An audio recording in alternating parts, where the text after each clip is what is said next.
বাংলার লজ্জা মমতা, এই শিরোনাম ছাড়ার কি বলা যেতে পারে ওনাকে?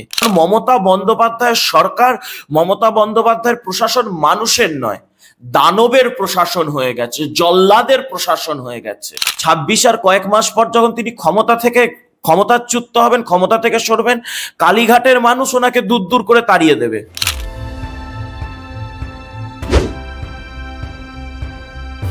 আমরা দেখলাম কেলগ ইউনিভার্সিটিতে, আমরা দেখছি মানে একটা ইন্টারভিউ মতো একটা সেকশন চলছিল, সেখানে যিনি সঞ্চালক তিনি মুখ্যমন্ত্রীকে বলছেন যে ভারত এই মুহূর্তে 5 নম্বর লার্জেস্ট ইকোনমি এবং তাড়াতাড়ি 3 নম্বর হবে এবং 2060 সালে হয়তো 1 নম্বরও হতে পারে।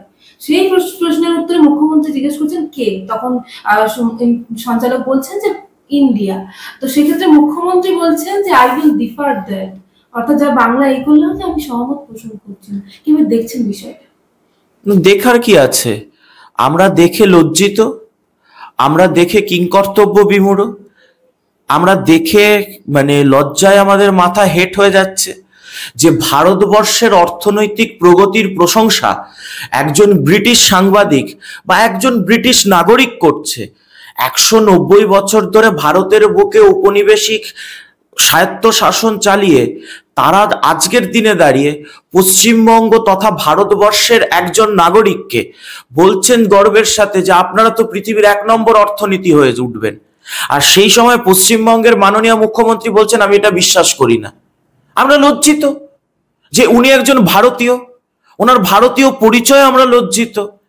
এর থেকে আর কি বলার আছে বলুন? উনি মানুষ হিসেবে লজ্জা, উনি বাঙালি হিসেবে লজ্জা, উনি একজন মহিলা হিসেবে লজ্জা। উনি লজ্জা ছাড়া, বাংলার লজ্জা মমতা, এই শিরোনাম ছাড়ার কি বলা যেতে পারে ওনাকে? ভারতের অর্থনীতি নিয়ে ওনার গা চিরবির চিরবির করছে যে ভারতের অর্থনীতি এতটা উন্নত কেন হতে পারে। আরে ব্রিটিশ প্রশংসা করছে, আপনি কার দালালি করতে গেছেন ওখানে? আপনি কি পাকিস্তানের দালালি করতে গেছেন? আমরা এটাই প্রশ্ন করতে চাইছি। কারণ পাকিস্তানের কোনো প্রধানমন্ত্রী, পাকিস্তানের কোনো মুখ্যমন্ত্রী যদি আজকে গিয়ে বলতো না না ভারত এতটা এগিয়ে যাবে আমরা বিশ্বাস করি না, পাকিস্তানের প্রধানমন্ত্রীরাও আজকে প্রশংসা করে ভারতের, যে দেখো ভারত কিভাবে এগোচ্ছে। আর উনি বলছেন, প্রথমত ইংরেজিও ভুল বললেন, I will differ to that হয়, কিন্তু উনি আই উইল ডিফার দ্যাট বলে দিলেন। ইংরেজিরও শ্রাদ্ধ করছেন, ভারতের ভবিষ্যৎ নিয়েও শ্রাদ্ধ করছেন। তো উনি গেছেন কিসের জন্য? আমার মনে হয় এর পেছনে ওনার একটি রাজনৈতিক ষড়যন্ত্র রয়েছে। উনি যেহেতু আজকে ভারতের প্রধানমন্ত্রীর নাম নরেন্দ্র মোদী এবং ভারত সরকারকে পরিচালনা করছে ভারতীয় জনতা পার্টির নেতৃত্বাধীন এনডিএ জোট, উনি ওনার জিহাদি জামাতি ভোট ব্যাংকে বার্তা দিলেন যে ভারতের অগ্রগতির প্রতি আমি অনাস্থা প্রকাশ করলাম, দেখো আমি কিন্তু মোদীর ভারতকে চ্যালেঞ্জ করলাম, তোমরা কিন্তু আমার জিহাদি ভোটটাকে অক্ষুণ্ণ রেখো। এইটাই ওনার পরিকল্পনা হতে পারে। অন্যদিকে দেখলাম যখন হিন্দুদের প্রসঙ্গে, যখন একজন জিজ্ঞেস করলেন যে হিন্দুদের প্রসঙ্গে মুখ্যমন্ত্রী কিছু বলার ক্ষেত্রে, সেক্ষেত্রে মুখ্যমন্ত্রী বলছেন I am for all, I am for Hindu, Muslim, Sikh. না না, আপনি তো হিন্দুর বলে তো এতদিন পশ্চিমবঙ্গের মানুষ বিশ্বাস করছিল না, ভারতবর্ষের মানুষ বিশ্বাস করছে না, এখন তো দেখা যাচ্ছে গোটা পৃথিবীর মানুষ আপনাকে হিন্দুর জন্য মনে করছে না। আপনি যে ধরনের সংখ্যালঘু তোষণ করছেন, মুসলিম মৌলবাদীদের তোষণ করছেন, যেভাবে আমরা একের পর এক জায়গায় দেখতে পাচ্ছি হিন্দুদের বিরুদ্ধে আক্রমণ নেমে আসছে এবং আপনার পুলিশ প্রশাসন সেখানে চুপ করে সেগুলোকে সহ্য করছে, সেগুলোকে প্রশ্রয় দিচ্ছে, যেভাবে মুসলিম মৌলবাদীরা আশ্রয় পাচ্ছে আপনার দলে, আপনার প্রশাসনের বদান্যতায়, এটা তো আজকে গোটা পৃথিবীব্যাপী আজকে আপনার বিরুদ্ধে একটা প্রশ্ন চিহ্ন উঠে গেছে। এই প্রশ্ন চিহ্ন তো যে সহ্য করতে হবে আপনাকে, সবটা তো আর পশ্চিমবঙ্গের পুলিশ প্রশাসনকে দিয়ে আপনি আপনি ধামাচাপা দিতে পারবেন না, আপনি গলার স্বর আটকে দিতে পারবেন না। আপনাকে যখন শিলাদিত্য চৌধুরী প্রশ্ন করেছিল সারের দাম নিয়ে, আপনি অ্যারেস্ট করে দিয়েছিলেন। আপনাকে যখন তানিয়া ভরদ্বাজ প্রশ্ন করেছিল, আপনি তাকে মাওবাদী বলে দিয়েছিলেন।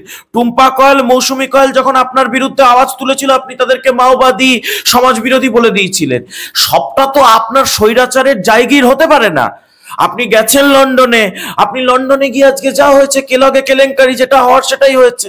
যেখানে যেখানে উনি যাবেন পশ্চিমবঙ্গের বাইরে, যেখানে ওনার স্বৈরাচার চলে না, সেখানেই উনি প্রশ্নের সম্মুখীন হবেন, সেখানেই উনি বিরোধের সম্মুখীন হবেন।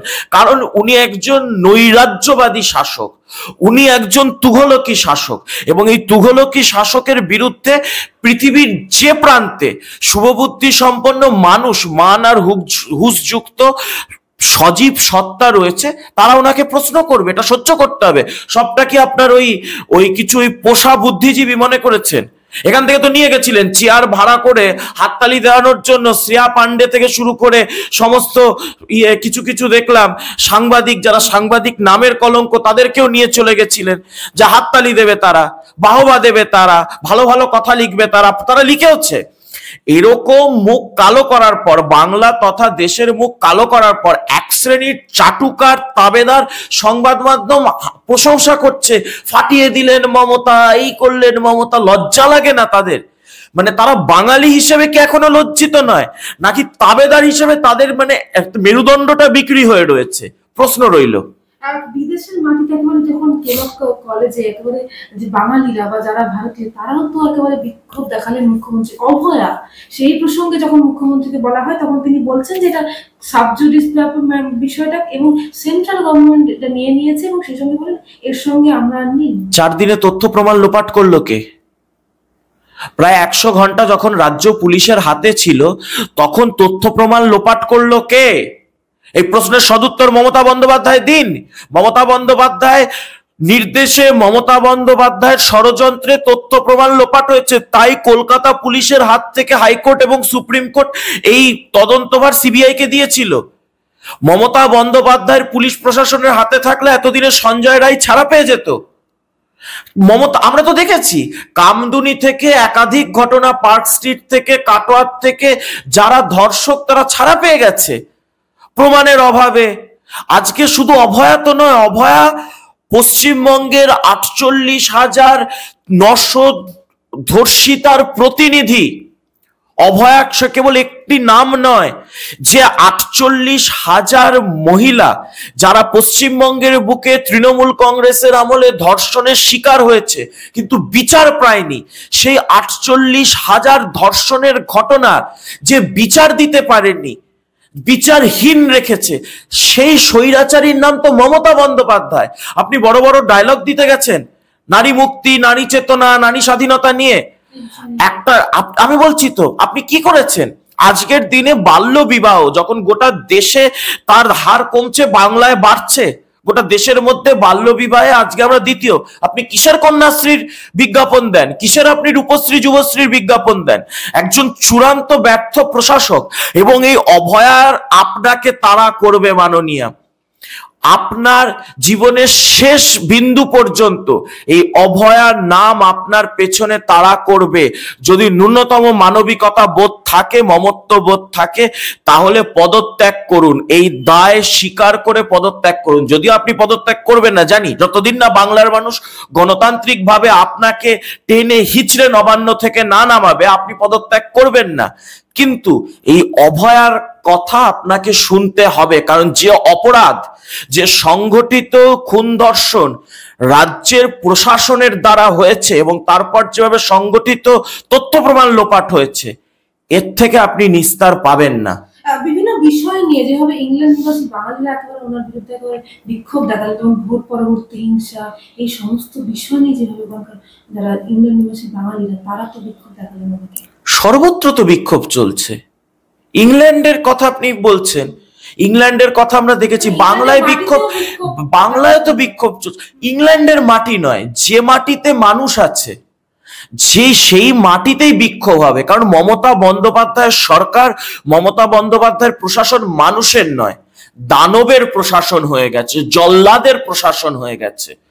এই প্রশাসনের বিরুদ্ধে যে পৃথিবীর সব কোণে, আমি তো চ্যালেঞ্জ দিচ্ছি মাননীয় মুখ্যমন্ত্রীকে, আপনি বাংলায় স্বৈরতন্ত্র চালান, বাংলায় পুলিশটা আপনার, বাংলায় আপনি অ্যারেস্ট করাতে পারেন, বাংলায় আপনি মিথ্যা মামলা দিতে পারেন, বাংলায় আপনি গাঁজা কেস দিতে পারেন, বাংলায় আপনি ঘরে গুন্ডা পাঠাতে পারেন, আপনি আপনার এই যে সিন্ডিকেট, তোলাবাজি, প্রমোটারিদের যে এই যে দুষ্কৃতি দৌরাত্ম্য আপনি বাংলায় চালাতে পারেন, কিন্তু বাংলার বাইরে পা দিয়ে দেখান মুখ্যমন্ত্রী, যেখানে পা দেবেন সেখানে বাঙালি আপনার বিরোধিতা করবে। কারণ বাংলার মান সম্মান, কৃষ্টি চেতনা, সংস্কৃতি ধূলিসাৎ করেছেন মমতা বন্দ্যোপাধ্যায়। মমতা বন্দ্যোপাধ্যায়ের যে সম্মান ছিল, একটা সময় বিরোধী নেত্রী হিসেবে ওনাকে গোটা পৃথিবীর মানুষ সম্মান করতেন, সেই সম্মানকে তিনি নিজের কৃতিত্বে ধ্বংস করেছেন। সুতরাং তার বিরুদ্ধে আওয়াজ উঠবেই, শুধু ইংল্যান্ডে নয় গোটা পৃথিবীতে উঠবে। আগামী দিনে দেখুন 26 আর কয়েক মাস পর যখন তিনি ক্ষমতাচ্যুত হবেন, ক্ষমতা থেকে সরবেন, কালীঘাটের মানুষ ওনাকে দূর দূর করে তাড়িয়ে দেবে।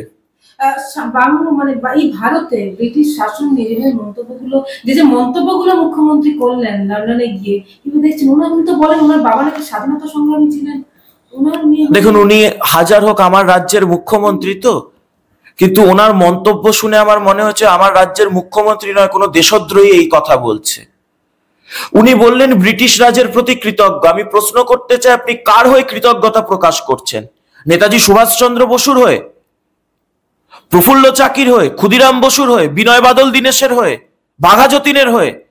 যে বাঙালি জাতি সব থেকে বেশি রক্ত ঝরিয়েছে স্বাধীনতা সংগ্রামে, যে বাঙালি জাতি সব থেকে বেশি আত্মাহুতি দিয়েছে ভারতের স্বাধীনতা সংগ্রামে, ব্রিটিশ শাসনের বিরুদ্ধে, ব্রিটিশ ঔপনিবেশিক রাজত্বের বিরুদ্ধে, আপনি সেই বাঙালি জাতির একজন প্রতিনিধি হয়ে আপনি আজকে বলছেন যে আমি ব্রিটিশ রাজের প্রতি কৃতজ্ঞ। ব্রিটিশ রাজের প্রতি কে কৃতজ্ঞ হতে পারে?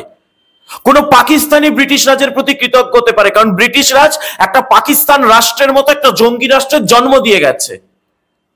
হাফিজ সৈয়দ কৃতজ্ঞ হতে পারে, আপনি কৃতজ্ঞ কি করে হচ্ছেন মাননীয় মুখ্যমন্ত্রী? মানে এতটা বেশি মুসলিম ভোট ব্যাংককে তোষণ করতে হবে, যে এতটা বেশি পাকিস্তান পন্থীদের তোষণ করতে হবে যে আপনি ব্রিটিশ রাজের কৃতজ্ঞতা প্রকাশ করছেন। তাহলে ভারতের নাগরিকত্ব ছেড়ে চলে যান ব্রিটেনে, দাঁড়িয়ে ব্রিটিশদের জুতো পালিশ করুন, জুতো পালিশ করুন ওদের। উনি তো বলেন ওনার বাবা নাকি স্বাধীনতা সংগ্রামী ছিলেন।